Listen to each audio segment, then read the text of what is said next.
Inilah Injil suci menurut Yohanes. Sekali peristiwa, Yohanes berada di tempat ia membaptis orang di sungai Yordan, sedang berbincang-bincang dengan dua orang muridnya.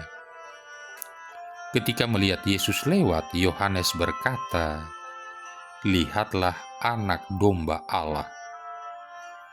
Mendengar apa yang dikatakan Yohanes, kedua murid itu pergi mengikuti Yesus. Tetapi Yesus menoleh ke belakang. Melihat bahwa mereka mengikuti Dia, Yesus lalu berkata kepada mereka, "Apakah yang kamu cari?" Kata mereka kepadanya, "Rabi," artinya guru, "di manakah engkau tinggal?" Yesus berkata kepada mereka, "Marilah dan kamu akan melihatnya." Mereka pun datang dan melihat di mana Yesus tinggal, dan hari itu mereka tinggal bersama-sama dengan Dia. Waktu itu kira-kira pukul 4. Salah seorang dari kedua murid yang mendengar perkataan Yohanes lalu mengikuti Yesus adalah Andreas, saudara Simon Petrus. Andreas mula-mula bertemu dengan Simon saudaranya, dan ia berkata kepadanya, "Kami telah menemukan Mesias," artinya Kristus. Lalu Andreas membawa Simon kepada Yesus. Yesus memandang dia dan berkata, "Engkau Simon anak Yohanes, engkau akan dinamakan Kefas," artinya Petrus. Demikianlah sabda Tuhan.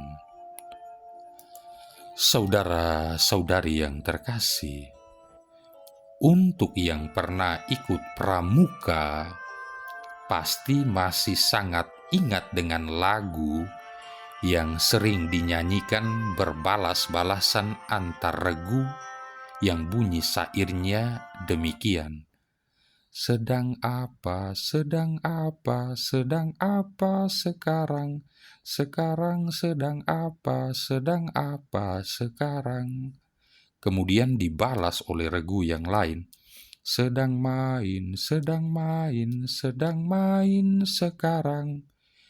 Demikian seterusnya, sampai ada regu yang kehabisan kata-kata atau tidak nyambung dan dinyatakan kalah. Nah, seperti itulah sepotong sabda Yesus yang terngiang di kepala saya sepanjang hari kemarin ketika membaca teks Injil ini untuk menyusun homili.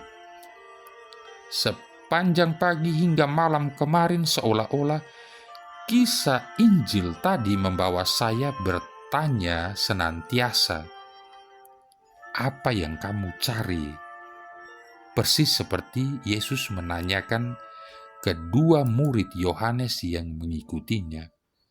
Seolah-olah Yesus bertanya lagi, "Apa yang sebenarnya kamu cari? Apa yang kamu cari di tengah kesibukan sebagai seorang imam? Apa juga yang kamu cari dari hebohnya gonjang-ganjing politik negeri ini yang lagi krisis kepemimpinan? Apa yang kamu cari di tengah pelayanan pastoral sebagai seorang imam? Apakah kamu menemukan saya di antara kesibukanmu sehari-hari? Siapakah panutan hidupmu?" Saudara-saudari yang terkasih, kedua murid Yohanes Pembaptis yang mengikuti Yesus rupanya merupakan potret atau gambaran kita manusia zaman ini dalam mencari jalan, kebenaran, dan hidup.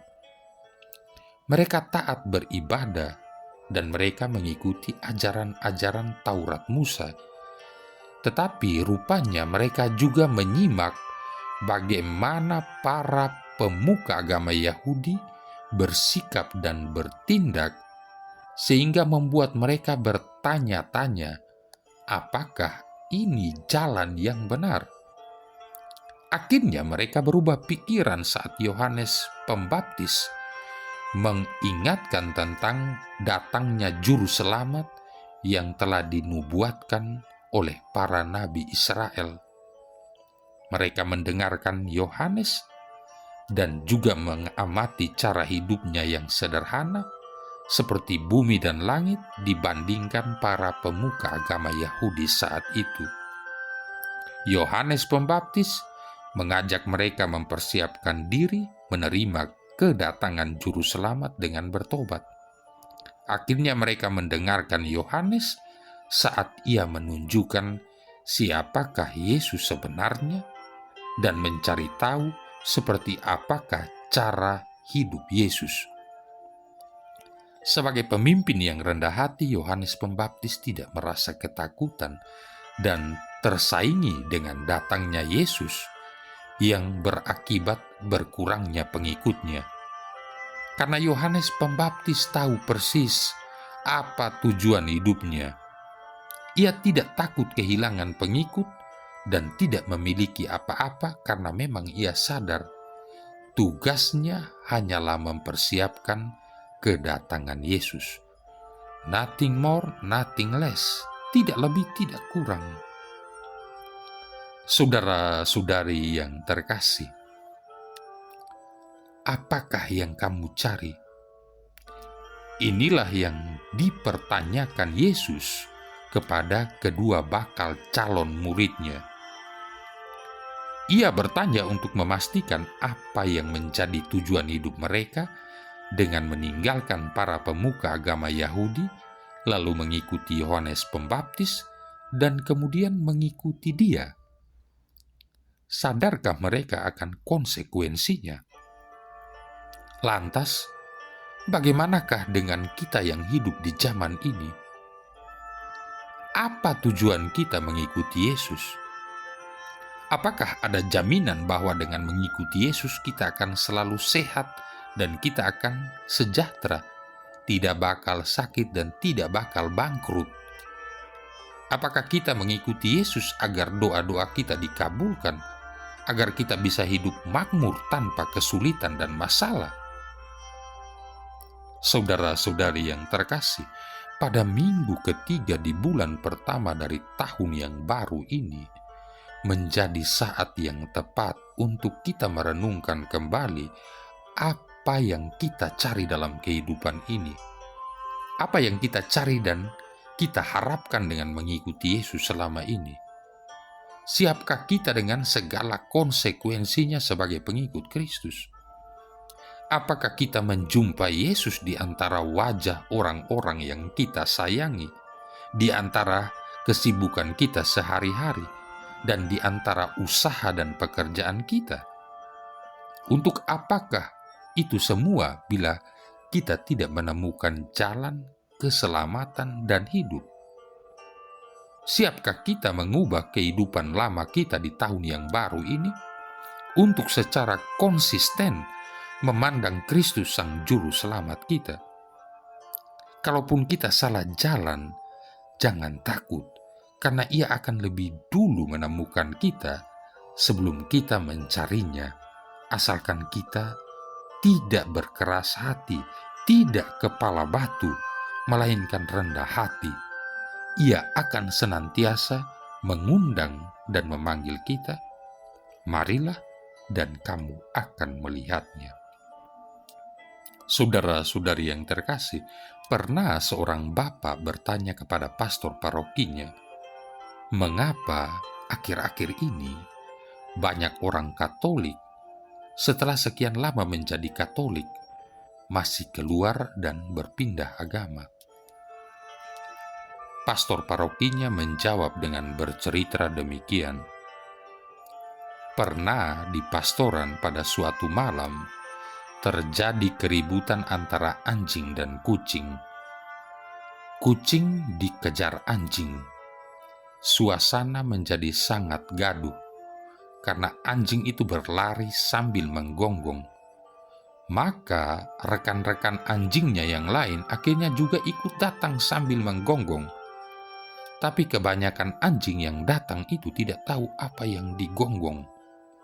Pokoknya asal mereka gonggong. Jadi, cuma satu anjing yang mengejar kucing, sedangkan yang lainnya kecapean, lari percuma, gonggong percuma, tanpa tahu apa yang dikejar, tanpa tahu apa yang digonggong, lalu pulang tanpa dapat apa-apa. Saudara-saudari yang terkasih, panggilan menjadi Kristiani selalu menyangkut sejauh mana orang mengalami kehadiran Tuhan secara pribadi.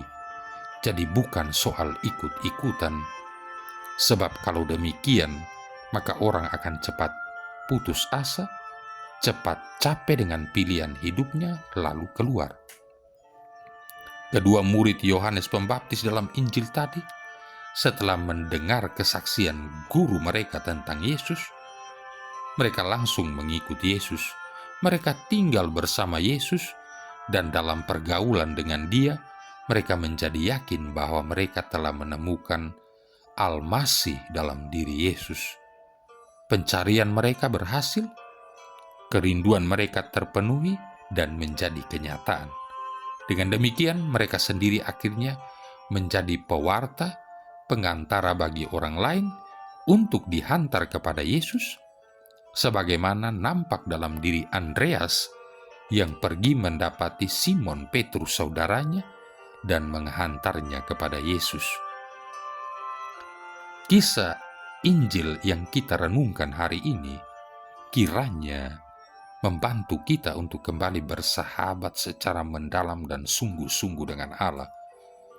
Khususnya kita diundang lagi untuk tinggal bersama Yesus, bersahabat karib dengannya sebagai Mesias, Sang Juru Selamat dunia. Marilah berdoa. Ya Allah, melalui Yesus Kristus Putra-Mu, Engkau hadir di tengah-tengah kami. Kami mohon, gerakanlah kami untuk dengan setia mengikuti Dia, tinggal bersamanya, mendengarkan sabdanya, dan melaksanakan kehendak-Nya. Sebab Dialah Tuhan pengantara kami, yang bersama dengan Dikau dalam persatuan Roh Kudus hidup dan berkuasa, satu Allah sepanjang segala masa. Tuhan memberkati kita sekalian, Bapa, Putra, dan Roh Kudus.